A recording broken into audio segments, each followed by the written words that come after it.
In today's episode of the Oakland Athletics franchise on MLB the Show 23, we get started with some AAA opening day. Ramon Cordero of the Express going up against our Aviators, and we have Dino Valenzuela on the hill, a guy we have been waiting for to take the next step. He's 25 years old now, and there he is getting a big strikeout to end the third inning.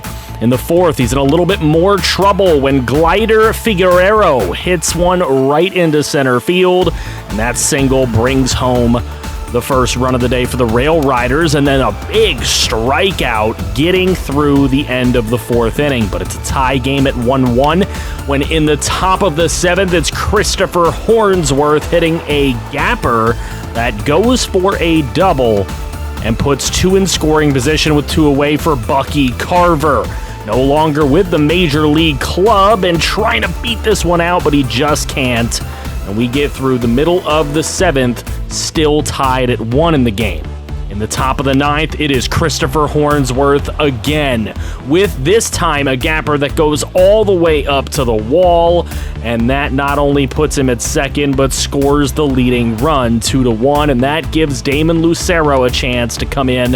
He's 25 years old as well, a closing pitcher, trying to close this thing out, and it's Figueroa again, but he goes down swinging for out number 1. With that strikeout, up comes Jefferson Caro of the Rail Riders, and this one a grounder over to Kenny Reyna, who will make the play for the second out. Then it is Bart Lockwood, and Lockwood takes it into right field. That gets in, Castaneda giving chase, but it's an easy two-out double for Lockwood. That gives the Rail Riders a chance. It's Bubba Thompson with a single into center field. That will go ahead and score the tying run. So at the very least, we have extras. Here's Thomas Sagui, and he goes down. Sagui's with a strikeout, and DeMarcus Evans takes over a 30-year-old for the Rail Riders on the hill. Daniel Susak with a dribbler, and he is safe at first base. That brings home the third run for the Vegas Aviators, and it's Oswaldo Trujillo, the 19-year-old, that gets a chance to close this thing down finally. Joe Adell goes down swinging. Well documented, he was a top prospect for years. He's still stuck in AAA. Here's Grayson Griffey, a subscriber prospect, and he will have a shallow fly ball over to Jeremy Johnson. 2 gone for Brian Guzman, who sits there looking at the cutter up, and that is an Aviators win on opening day by a score of 3-2. Lucero picks up the win. Trujillo picks up a save.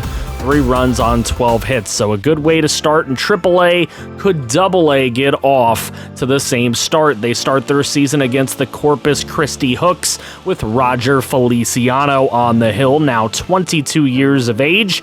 Justin Turner comes up, and Amish Butterchurn lays out to make a play, but unfortunately no out on that play. It's a 1-0 lead. Jamie Westbrook goes down swinging, and that is the end of the middle of the first.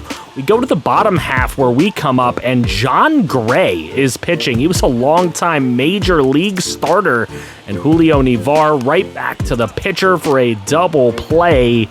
And that'll bring up Frankie Miller, who goes down swinging. He's a big-time prospect for us. We can't wait to see what he can do. Here's Frank Rivas taking one out to left field with 2 away and the bases loaded. And that's not going to bring any runs across. So Willie Mays Hayes, another subscriber prospect, is up here with the bases loaded for Corpus Christi. Nice catch by Evan Carter out in center field. That brings up Derek Hall, and he hits one into left right in front of Laban Baker. Not only does that score 1, but 2 to get Corpus Christi a 3-0 lead. Bear Lee Legault coming into this game, 5'11", 188 pounds. Hey, you could say his name how you want to. I'm not saying that on YouTube. There's Justin Turner going down swinging.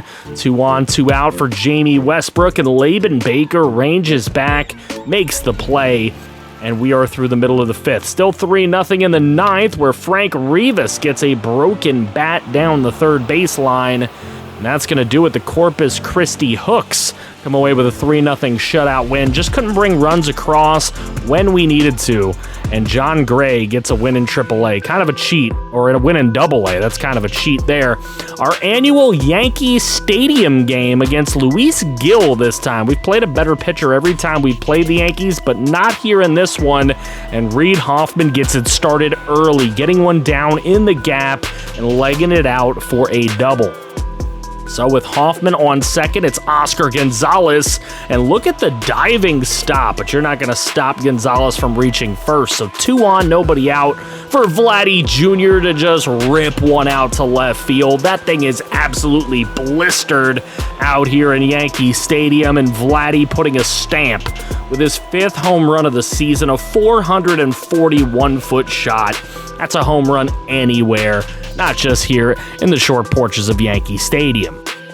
So the A's get started right on a 3-0 lead, and Brett Beatty is the next hitter, and Beatty goes back-to-back with Vladdy Jr. That thing is sent packing. That one was over to the short porch and right, but 388. That's gone in a lot of stadiums. See, the Yankees, unfortunately, are not built at this time to withstand other teams' power. Eric Lauer's on the hill for us. We're looking for him to do much better than he has been doing so far this year, but Aaron Judge gets one down in center field to drive in the Yankees' first run of the game. So a wild first inning already. There's a swing and a miss for Hunter Renfroe. We know him well from being an Angel in our division, and then Austin Wells just sits there looking. He goes down, strike 3. 2 strikeouts for Lauer. Here's Anthony Volpe, and he goes down looking as well. So Lauer works his way into the bottom of the 5th before Aaron Judge gets to him again. And this one, yeah, that's not just the Yankee short porcher either. That's Aaron Judge's first home run of the season. His first. That's right. 1 home run this year, 423 feet. Jason Gibbons hits a solo shot, and then Hoffman hits a triple, leading into Oscar Gonzalez getting grounded out, but Hoffman gets to the plate. It's 6-3 in the 7th inning, and Kenny Stevens comes up with 1 on in this top of the 7th with 2 out, and Stevens takes one over to right center, but look at the grab by Jason Dominguez, the young man for the Yankees, making an excellent catch. Here's Aaron Judge, and he's getting more work done in this game. He is this one-man show for the New York Yankees, and he gets one into the gap, and that will score another couple of runs. The Yankees are down just 1. Usually we smoke them in Yankee Stadium. We did not smoke them today. Here's Colby Gaynor coming in the bottom of the 7th, gets a big strikeout of Hunter Renfroe, and then Austin Wells with 1 on second. He's going to lift it out to left field where Kenny Stevens makes the grab. So through 7, 6-5. Marcelo Mayer doesn't like the fact that we're not smoking him, and he gets a nice base hit into right field. Make it 7-5. Here's Jason Gibbons now. He takes this the other way into left field. That one gets down, and it will score another. So 8-5 with runners on the corners and nobody away. And the Yankees will bring in Jamie Barria into this game. And that'll bring up Reed Hoffman. And Hoffman lifts this thing out to left field. That's an easy routine fly ball, and it'll be the sacrifice fly. Throw not good. 9-5 Oakland. In the bottom of the 9th, Colby Gaynor in here just to finish it off. Oswaldo Peraza goes down swinging. That is 2 outs, his 3rd strikeout in relief. And Santiago Espinal comes up and swings through the sweeping curve. And that will do it. Colby Gaynor gets the job done, finishing it off in relief. He picks up a save for it. Roy McBride gets the win. It's 9-5 as the A's like to dominate at Yankee Stadium. But can they dominate at PNC Park in 2 teams with pretty close records here in an interleague game? They're trying to avoid a sweep against the Pittsburgh Pirates. Quinn Priester not having the greatest statistical year, and Vladdy Jr. isn't going to help him as he takes a pretty high pitch straight out to center field for a solo shot in the 1st inning. That's Vladdy's 11th bomb of the year. You saw we've only been playing 28 games, we're 17-11, and he's got 11 bombs. There's Luis Patino. He has been pitching really well this year, and it gets Brian Hayes striking out to end the first inning. Here's Henry Davis. He gets a base hit into center field, and that is going to score the tying run to the plate as an RBI single. Marcelo Mayer in the top of the fifth. It's 2-1 Pittsburgh, but he ropes one into the right center field gap, and he's going to find himself at second base with an RBI double to tie this thing up at 2 as Tavares scores. CJ Cron now gets a hit up the middle, and Marcelo Mayer has a little trouble with it. Cron will be safe with an RBI. Tamar Johnson up in the major leagues. He gets a base hit right past shortstop. Kenny Stevens comes up throwing, but it is not in time. And Pittsburgh comes away with a 4-2 win. Andres Munoz ended up closing it out. Then the A's make a trip over to Wrigley Field for some historic baseball, looking to close out the Cubs. And of course, channel member Noah Creech. We gotta show him if we're playing him. It's a 2-run shot by Sherton Apostle early, and we're not done. Here's Oscar Gonzalez. He hits this one out to right.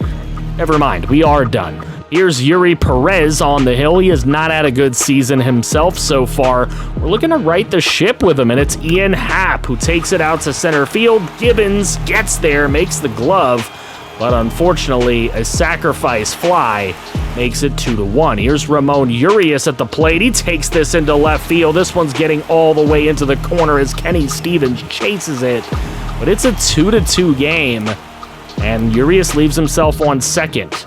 But later on, 2-2, Kenny Stevens gets the base hit to bring home the leading run, 3-2.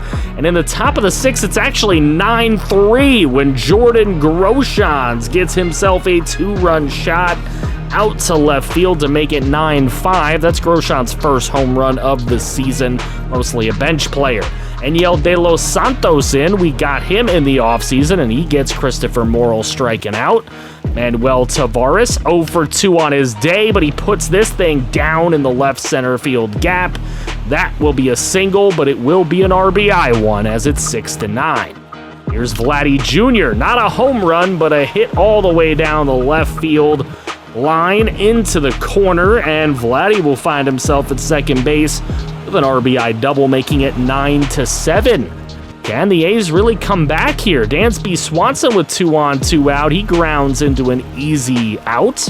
And A.J. Minter is called upon to close this thing out for the Chicago Cubs, facing Kenny Stevens, who puts this one down in center field with a leadoff base hit. So with Stevens on, it's Reed Hoffman up, and Hoffman takes it out to right field, and this one's going to get down in the gap all the way up against the wall. Hoffman is going to find himself rolling for third, and he will slide in there with an RBI triple. It's 9-8. Manuel Tavares is jammed into left, but it ends up blooping. Hoffman scores. It's 9-9. Still nobody out, and Jordan Holloway is called upon to try to stop this bleeding.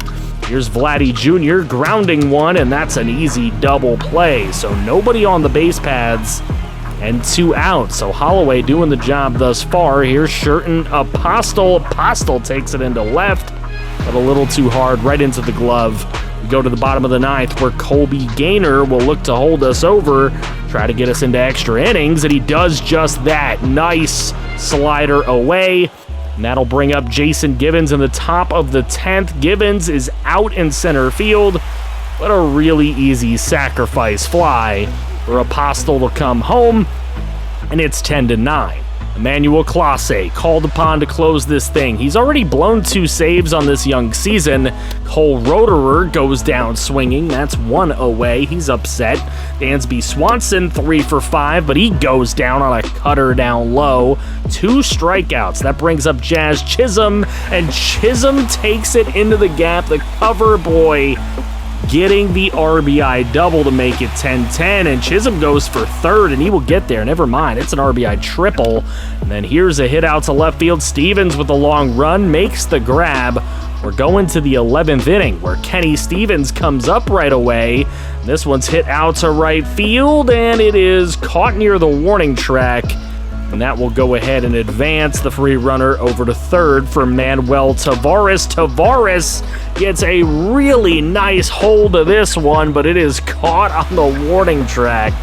And we move to the bottom of the 11th, where Clase is still in this one. You would think he would come out, but this hit over Stevens' head. He probably should have made that grab. And it is Ian Happ who scores the winning run. 11-10. What an epic game at Wrigley Field.